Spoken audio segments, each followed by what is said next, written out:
Ki khubor ka bate si TV. Pyntreikam da ka Mahindra Power Roll India's #1 generator. Pinlat ka khuslai lahamiet nishai. Spare parts but service ru pinyo klem jing khuslai. ICFA University Meghalaya is now open for admissions for the academic year 2025. Explore our best courses and apply today. Fee concessions are available for domicile students of the state of Meghalaya.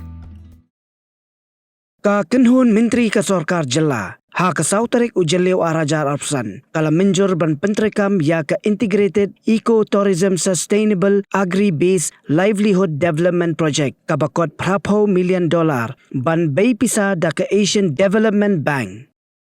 U Menteri ka Sorkar Jilla, u Konrad ki sangma ha ka jiakran, bat kilat patay kubor, hadin balaway ka jialang uloong, ba kani kadai ke projek bala yarap nabar kapasyong dor sispa $100 million hanrei menta la pendunaya ka katkum ka jing terwa jong ka Sorkar India ban bu kendon ya ki projek ba pher ki bayo jingrap nabar ki bala ban yo jing mentoy da ka jela ya ka bala habban penhiar na ka sispa $100 million sya ka $1 million.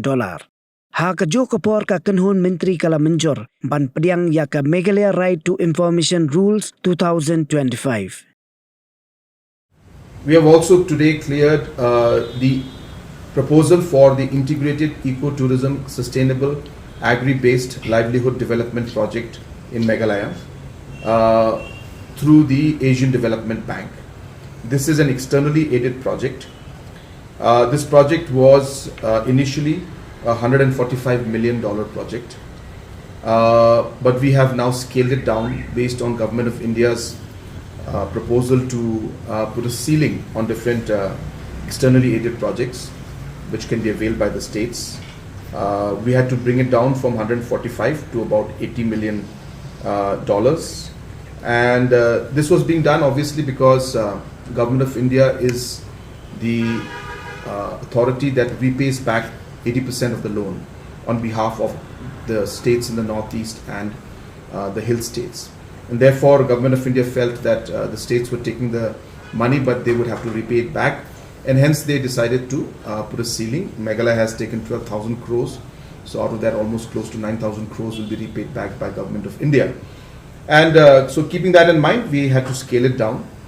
So this project which has been scaled down is also a project which we have now further expanded into different areas. So it will not just be in a particular location, but it will be spread out throughout the state. Earlier it was meant to be only in Sora area, but ADB came and said that Sora may not have the capacity to absorb all of this, so therefore you need to expand the area.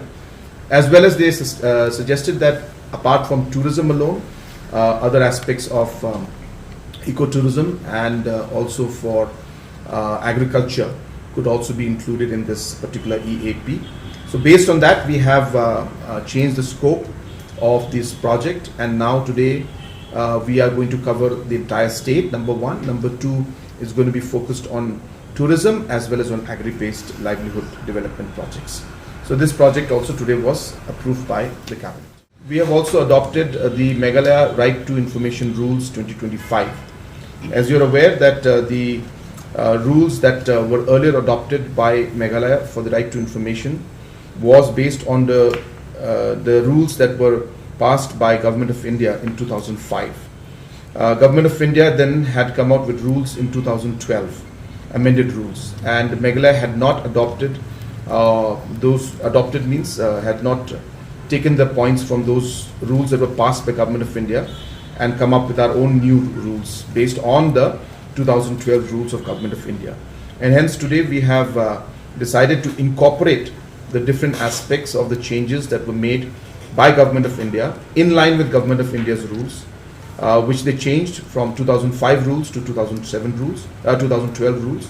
And we have also today incorporated the changes accordingly and amended our own rules to come out with the new Meghalaya Right to Information Rules 2025.